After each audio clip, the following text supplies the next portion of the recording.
तो पिछली वीडियो में हमने देखा था कि हर्ष ने बॉस लेवल मॉन्स्टर को मारने के बाद प्रोफेसर चेंज हॉल की तरफ वो बढ़ रहा था। साथ ही में वो सोच रहा होता है, मैंने इस प्रोफेसर हॉल के बारे में बहुत सुना है। ऐसा कहा जाता है कि इस प्रोफेसर हॉल में जब भी कोई अपना फर्स्ट ट्रांसफॉर्मेशन कंप्लीट कर लेता है तो वो अपने प्रोफेशन को चेंज कर सकता है। अब मेरा फर्स्ट ट्रांसफॉर्मेशन कंप्लीट हो गया है, इसलिए मैं अपने लक को आजमाने आया हूँ यहाँ पे। जैसे ही इस हॉल के अंदर आता है वो सामने के नज़ारे को देखकर बहुत ही ज़्यादा शौक हो जाता है और साथ ही वो कह रहा होता है कितना बड़ा हॉल है ये तो। वहीं वो आवाज़ देते हुए कहता है, क्या यहाँ पे कोई है? मैं यहाँ पे अपने प्रोफेशन को चेंज करने के लिए आया हूँ। अभी वो आवाज़ दे रहा होता है, तभी वो साइड में देख के थोड़ा शौक हो जाता है। वहीं वो मन ही मन कह रहा होता है, अरे मैंने इतने बड़े हॉल के चक्कर में मैंने इन मिस को देखा ही नहीं। तभी हमें सामने उस मिस को दिखाया जाता है जो हर्ष से कह रही होती है, तो क्या तुम यहाँ अपने प्रोफेशन को चेंज करने आए हो? लेकिन तुम्हें ये तो पता है ना कि फर्स्ट ट्रांसफॉर्मेशन कंप्लीट करे बिना तुम अपने प्रोफेशन को चेंज नहीं कर सकते। हर्ष उस मिस के जवाब में कहता है, हाँ मिस, मैंने अपने फर्स्ट ट्रांसफॉर्मेशन को कंप्लीट कर लिया है। जैसे सुनकर पहले तो वो मिस थोड़ा शौक हो जाती है, तभी वो कहती है, चलो हम तुम्हारे रजिस्ट्रेशन को अब स्टार्ट करते हैं। तुम्हारा नाम क्या है? हर्ष। एज कितनी है? 18। प्रोफेशन क्या है? मेज। तभी वो मिस स्माइल करते हुए कहती है, ऑल राइट हर्ष, आप पूरी तरह से क्वालिफाइड हैं अपने इस प्रोफेशन चेंज के लिए। साथ ही में वो हर्ष को समझाते हुए कह रही होती है कि अभी आपका प्रोफेशन मेज है, लेकिन इसके बाद आपका जो भी प्रोफेशन होगा वो आपके लक पे डिपेंड करेगा। वहीं हर्ष उन मिस की बातों को समझते हुए कहता है, मुझे इस बात का आइडिया है। वहीं हर्ष के जवाब में वो मिस कहती है, अगर आप इस चीज के लिए तैयार है तो हम इस प्रोसेस को आगे बढ़ाते हैं। इस प्रोसेस को आगे बढ़ाने के लिए हमें अवेकनिंग हॉल में जाना होगा, तभी हम आपके दूसरे अवेकनिंग को कर पाएंगे। वहीं वो दोनों अवेकनिंग हॉल में पहुंच जाते हैं, जहां वो मिस हर्ष को कुछ इंस्ट्रक्शन देने लगती है किस तरह से इस प्रोसेस को पूरा करना है और आपके अवेकनिंग को कैसे करना है। वो मिस हर्ष को सारे इन्फॉर्मेशन देने के बाद वहां से जाने लगती है। वो जैसे ही वहां से पीछे मुड़ती है वो सामने उस आदमी को देखकर बहुत ही ज्यादा शॉक हो जाती है। वहीं हमें सामने उस बंदे को दिखाया जाता है जो और कोई नहीं बल्कि वो कमांडर रहता है। वहीं उस कमांडर को यहाँ इतना सीरियसली खड़ा हुआ देखकर वो मिस बहुत ही ज्यादा सरप्राइज होते हुए कहती है, कमांडर आप यहाँ क्या कर रहे हैं और आप इतने ज्यादा टेंशन में क्यों हैं? वहीं वो कमांडर घबराते हुए कहता है, मिस मैं इसलिए टेंशन में हूँ क्योंकि अभी अभी हम लोग जहाँ पे इन्वेस्टिगेशन करने गए थे वो सीक्रेट इलम की डीपेस्ट पार्ट मरघटाई थी, जहाँ सभी टीमों को पता चला था कि वहाँ पे बॉस लेवल का मॉन्स्टर डिटेक्ट हुआ था। लेकिन जब हमारी टीम वहाँ पे पहुंची तब हम सामने के नज़ारे को देखकर बहुत ही ज्यादा शॉक हो गए। आप विश्वास नहीं करेंगे कि वो पूरा का पूरा एरिया एकदम डिस्ट्रॉय हो चुका है और हमारी ये इन्वेस्टिगेशन से पता चला है कि किसी किंग लेवल के मॉन्स्टर ने किया है। वहीं कमांडर की सारी बात सुनकर वो मिस बहुत ही ज्यादा शॉक हो जाती है। वहीं वो थोड़ा पैनिक होते हुए कहती हैं, ओह तो तुम लोग का ये मानना है कि इस सिटी में कम से कम 2 किंग लेवल के मॉन्स्टर हैं?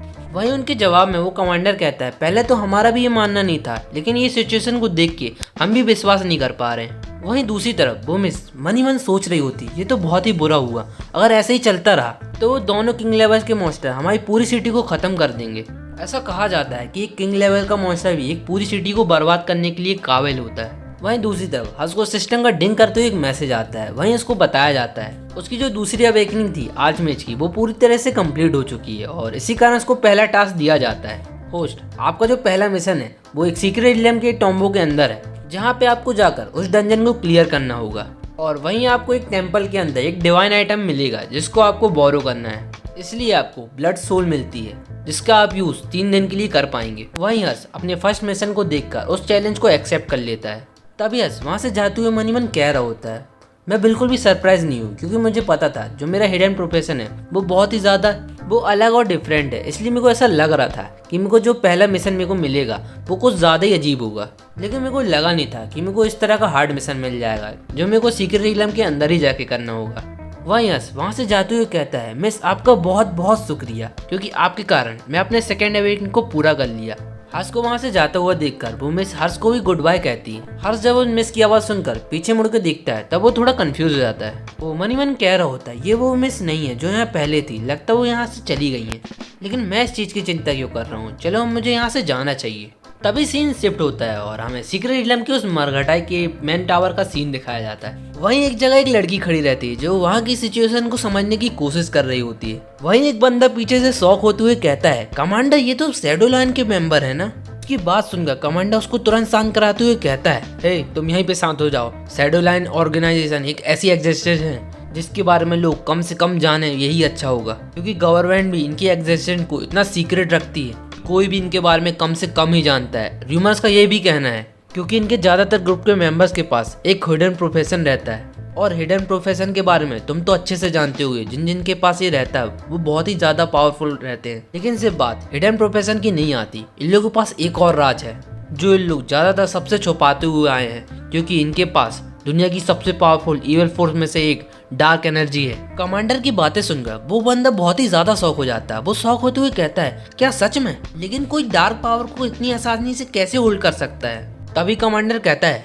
ये तो सिर्फ ऊपर ऊपर की बातें हैं, लेकिन इनके पास कुछ ऐसे सीक्रेट और ऐसे राज हैं जिनके कारण इन लोग डार्क पावर को यूज कर पाते। वहीं हमें दूसरी तरफ दिखाया जाता है वो दोनों इतनी देर से जिस साइडो लाइन की मेंबर की बात कर रहे थे वो और कोई नहीं, मिस साओ थी।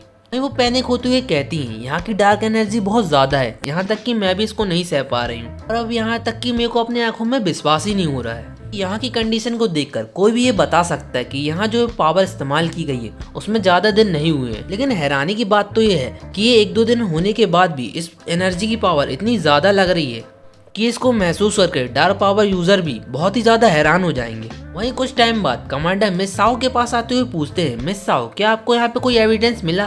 तभी मिस साओ एक गहरी सांस छोड़ते हुए कहती हैं, यहाँ की सिचुएशन को देखते हुए देख के ऐसा लगता है कि यहाँ पे कुछ भी ठीक नहीं है, और जो कल्प्रेट है जिसने ये सब किया है वो भी एक डार्क पावर यूजर है, और वो भी इतना ज्यादा पावरफुल जिसके बारे में कोई भी नहीं जान सकता। मिस साओ की बात सुनकर वो कमांडर सीरियस होते हुए कहता है, मतलब आपके कहने का ये मतलब है कि जिसने ये सब किया है वो एक डार्क पावर यूजर है? इतनी देर से हम लोग जिसके बारे में सोच रहे थे वो एक किंग लेवल नहीं बल्कि एक डार्क पावर यूजर है। तभी मिस साओ कहती हैं, हाँ आपने बिल्कुल सही कहा, क्योंकि वो एक किंग लेवल का मॉन्स्टर नहीं है, वो एक डार्क पावर यूजर है। हालांकि हम लोग उस कल्प्रिट को ढूंढने की जरूर कोशिश कर रहे हैं, लेकिन देख के ऐसा लगता है कि वो जो कल्प्रिट है वो बहुत ही ज्यादा अजीब है, क्योंकि उसकी जो डार्क पावर की एनर्जी है वो बहुत ही ज्यादा अलग है, इसलिए हम लोग उसको ट्रैक भी नहीं कर पा रहे हैं। यहाँ तक कि हमारी पूरी की पूरी टीम भी इस सिचुएशन को समझने की कोशिश कर रही है। कमांडर शॉक होते हुए कहता है, डैम इट, ये पता नहीं किस तरह की सिचुएशन आ गई है। यहाँ तक कि शैडो लाइन ग्रुप के मेंबर भी इस चीज को हैंडल नहीं कर पा रहे हैं। तभी कमांडर के साथ वाला बंदा आगे आते हुए मिस साओ से कहता है, क्या मैं मिस साओ से कुछ चीज पूछ सकता हूँ? क्या ऐसा पॉसिबल हो सकता है कि जो वो कल्प्रिट है वो एक टाइप का मॉन्स्टर हो? उस बंदे की बात सुनकर मिस साओ सीरियस होते हुए उससे कहती हैं, तो तुम्हें क्या लगता है कि जो वो कल्प्रिट है वो एक म्यूटेंट है, या फिर तुम ये सोच रहे ये जो कल्प्रिट है वो हमारे ग्रुप से है? भाई मिस साओ की बात सुनकर वो बंदा डरते हुए कहता है, नहीं नहीं मिस साओ, मैं ऐसा कुछ नहीं सोच रहा था। तभी मिस साओ आगे बताते हुए कहती हैं, हमारी इन्वेस्टिगेशन के हिसाब से ये जो कल्प्रिट है वो एक किंग लेवल से भी ऊपर क्लास का है, क्योंकि इस कल्प्रिट की जो डार्क पावर एनर्जी का स्रोत है वो बहुत ही ज्यादा है, वो इतने बड़े स्तर पे कि हम लोग इसके बारे में सोच भी नहीं सकते। तभी मिस साओ की बात सुनकर वो बंदा घबराते हुए कहता है, मिस साओ तो आपके ये कहने का मतलब है कि कोई ऐसा है जिसके पास किंग लेवल के ऊपर का स्तर का पावर है, और वो हो ना हो हमारी सिटी में कहीं ना कहीं छुपा बैठा है, और आपके हिसाब से अगर उसकी पावर किंग लेवल से भी ज्यादा है तो वो कभी भी हमारी सिटी में बहुत बड़ा डिजास्टर ला सकता है। वही मिस साओ कह रही होती, देखो मुझे ये तो नहीं पता कि उसका पावर लेवल किंग लेवल है या उससे ऊपर, लेकिन मुझे इतना पता है कि वो एक डार्क पावर यूजर है, और डार्क पावर ही इस पूरे वर्ल्ड में डिजास्टर लाने के लिए काफी है। वही मिस साओ की सीरियसनेस और उनकी बातें सुनकर वो कमांडर और वो दोनों बंदे बहुत ही ज्यादा गंभीर हो जाते हैं। तभी सीन शिफ्ट होता है और हमें हर्ष के घर की तरफ का सीन दिखाया जाता है, जहां हर्ष अपने घर की बालकनी में खड़े होकर बहुत ही ज्यादा रिलैक्स फील कर रहा होता है। तभी वो अचानक से अपने बेड में आके बैठ जाता है और वो सोचते हुए कहता है, तो फाइनली मैंने अपने 30 लेवल्स को क्लियर कर लिया है, इसका मतलब मैं अपने फर्स्ट ट्रांसफॉर्मेशन को क्लियर कर लिया है, जिसकी वजह से सिस्टम के 4 स्किल स्लॉट अपने आप अनलॉक हो चुके हैं। और अब मेरे हिसाब से मेरे को ऐसा लग रहा है कि निशा की जो दी गई स्किल बुक्स है मेरे को उसका यूज करना चाहिए, क्योंकि मेरे बाकी स्लॉट भी खुल चुके हैं। तभी सिस्टम का एक डिंग करते हुए मैसेज आता है, हे होस्ट, आपके पास एक स्किल डिटेक्ट हुई है जिसका नाम आर्च सीड है, तो क्या आप इसको अपने फॉरवर्डर स्पेल के साथ मर्ज करना चाहेंगे? वही सिस्टम की बात सुनकर हर्ष शौक होते हुए मनी मन सोच रहा होता है, क्या मैं इसे मर्ज कर दूं? वैसे मेरी जो फॉरवर्डर स्पेल है और डार्क पावर एनर्जी है वो पहले से ही मर्ज है और वो बहुत ही ज्यादा पावरफुल है, लेकिन अगर मैं इस स्किल को मर्ज कर देता हूँ तो मेरी जो स्पेल की पावर है वो पहले से ज्यादा बढ़ जाएगी। तभी आज फाइनल डिसीजन लेते हुए कहता है, सिस्टम तुम इस स्किल को जल्दी से जल्दी मर्ज कर दो। तभी कुछ टाइम बाद सिस्टम कहता है, होस्ट आपकी जो स्किल है वो मर्ज हो चुकी है, और आपकी इस स्किल का नाम प्रोफाइल सोल गार्ड है, जिसकी मदद से आप किसी भी अटैक के डैमेज को बचा सकते हैं, आप किसी भी डैमेज से बच सकते हैं, यहाँ तक कि आप अपनी बॉडी को रीजनरेट भी कर सकते हैं। वहीं सिस्टम की बात सुनकर हर्ष मनी मन खुश होते हुए कह रहा होता है, तो फाइनली मेरे पास भी एक नई स्किल आ गई है जो मेरे को किसी भी डैमेज से ही नहीं बचाएगी बल्कि मेरी बॉडी को रीजनरेट भी कर सकती है। अभी आज ये सब सोच ही रहा होता है, तभी सिस्टम उसे बताता है, होस्ट आपके पास एक और स्किल डिटेक्ट हुई है। इसे उनका शौक हो जाता है, तभी उसे याद आता है, अरे रुको, मेरे पास तो निशा की दी गई दूसरी बुक भी थी। तभी सिस्टम उसे बताता है, होस्ट आपकी जो स्किल है उसका नाम रॉकेट फॉल स्किल है, जो आपके हेवनली मीटियोर टेक्निक के साथ ऑटोमेटिकली मर्ज हो रहा है। और ये सुनकर हर्ष बहुत ही ज़्यादा शौक हो जाता है। वहीं वो शौक होते हुए कह रहा होता है, अरे सिस्टम, कम से कम मेरे से एक बार पूछ तो लेते। तभी हर्ष के सामने सिस्टम का दिया गया स्किल स्लॉट पैटर्न अपने आप खुल जाता है और हमें बताया जाता है अभी जो स्किल मर्ज हुई थी उसके कारण बाकी स्पेल्स की पावर 20% बूस्ट हो चुकी है। वहीं स्किल स्लॉट पैटर्न को देखकर और उसकी स्पेल की पावर 20 गुना बढ़ गई है, ये देखकर हर्ष बहुत ज़्यादा ही खुश हो जाता है। तभी सीन शिफ्ट होता है और हमें नेक्स्ट डे का सीन दिखाया जाता है जहाँ हर्ष ट्रेडिंग सेंटर में पहुंच गया था। हर्ष अपने सीना चौड़ा करते हुए अंदर एंटर करता है क्योंकि पिछली बार हर्ष ने यहाँ पे अपने एक ऑरेंज क्वालिटी वेपन को सेल किया था। हर्ष जैसे ही अंदर एंटर करता है हमें वही पुरानी अटेंडेंट दिखाई जाती है जो सायोंग की सीनियर रहती है। वहीं वो अटेंडेंट हर्ष को देखकर बहुत ही ज्यादा शौक होते हुए मन ही मन कह रही होती है, ये तो वही कस्टमर है ना जिसने पिछली बार बहुत ही प्रीसियस आइटम को सेल किया था, लेकिन इस बार मैं इनको इग्नोर नहीं कर सकती, नहीं तो मेरे हाथ से बहुत ही बड़ी अपॉर्चुनिटी चली जाएगी। और पिछली बार मेरी वो स्कम्बग जूनियर सायोंग ने मेरी इस अपॉर्चुनिटी को ग्रैब कर लिया था, लेकिन इस बार ये मौका मैं अपने हाथों से जाने नहीं दूंगी। तभी वो अटेंडेंट आगे बढ़ते हुए कहती है, हेलो मिस्टर हर्ष, क्या मैं आपकी कोई मदद कर सकती हूँ? साथ ही वो मन ही मन सोच रही होती है, इस बार मैं इस पर्सन को बिल्कुल भी इग्नोर नहीं कर सकती और ना ही मैं इसको हल्के में ले सकती हूँ, क्योंकि इस बंदे ने जिस आइटम को पिछली बार सेल किया था वो ऑरेंज क्वालिटी का था और वो कम से कम 50,000 क्रिस्टल कॉइन में बिका था। और अगर इस बार भी ऐसा कुछ हुआ तो इस बार भी मैं अपने हाथों से बहुत ही बड़ा कमीशन को गिव अप कर दूंगी। दूसरी तरफ हर्ष उस अटेंडेंट की अटेंशन को समझते हुए उसे इग्नोर करते हुए कहता है, सॉरी पर मैं मिस साओयांग का वेट कर रहा हूँ। वहीं हर्ष की बात सुनकर उस अटेंडेंट को बिल्कुल भी गुस्सा नहीं आता है। तभी वो अटेंडेंट अपने बालों को सहलाते हुए कहती है, मिस्टर हर्ष आप बिल्कुल भी टेंशन मत लीजिए क्योंकि जो सायोंग है वो अभी दूसरे क्लाइंट को डील कर रही है। वैसे जब तक वो है नहीं तो क्या आप मेरी कंपनी को लेना पसंद करेंगे? और ये सुनकर हर्ष उस अटेंडेंट को साइड में हटाते हुए कहता है, अरे चल हट बावड़ी, और वो उसे इग्नोर करते हुए वहां से चला जाता है। वहीं हर्ष की इस हरकत से वो अटेंडेंट बहुत ही ज्यादा गुस्सा हो जाती है। वहीं वो अपने दांत पीसते हुए कहती है, इस पर्सन ने मुझे इग्नोर किया, पता नहीं ऐसा क्या है उस सायोंग की बच्ची में जो ये उसके पीछे ही पड़ा है। वहीं वो अपने गुस्से को मन ही मन दबाते हुए कहती है, मिस्टर हर्ष अच्छा ठीक है, लेकिन जब तक सायोंग नहीं आती तब तक मैं आपको असिस्ट तो कर सकती हूँ ना। तभी दूसरी तरफ हमें दौड़ते हुए कदमों की आवाज आती है जो भागते हुए कह रही होती है, मिस्टर हर्ष, मिस्टर हर्ष। और वहीं सामने मिस सायोंग को देखकर हर्ष उससे पूछता है, मिस सायोंग क्या आप ठीक हैं और क्या आपका काम पूरा कंप्लीट हो गया है? वहीं मिस सायोंग हाँफते हुए हर्ष से माफी मांगते हुए कहती है, मिस्टर हर्ष मुझे माफ कर दीजिए, मुझे इस चीज का बिल्कुल भी आइडिया नहीं था कि आज आप यहाँ आने वाले थे, नहीं तो मैं अपने सारे काम छोड़कर पहले ही यहाँ आ गई होती। तभी हर्ष मिस सायोंग को शांत कराते हुए कहता है, मिस सायोंग पहले आप शांत हो जाइए, गलती शायद मेरी भी है क्योंकि मैं आने से पहले मैंने आपको इन्फॉर्म भी नहीं किया था। हर्ष की बात सुनकर मिस सायोंग कहती है, मिस्टर हर्ष आप बहुत ही ज्यादा काइंड हैं। दूसरी तरफ उन दोनों को इस तरीके से बात करता हुआ देख वो अटेंडेंट बहुत ज्यादा ही चिढ़ गई होती है। तभी सीन शिफ्ट होता है और हमें मैन ऑफिस का सीन दिखाया जाता है जहाँ हर्ष इस बार 2 स्किल बुक को सेल करने आया होता है।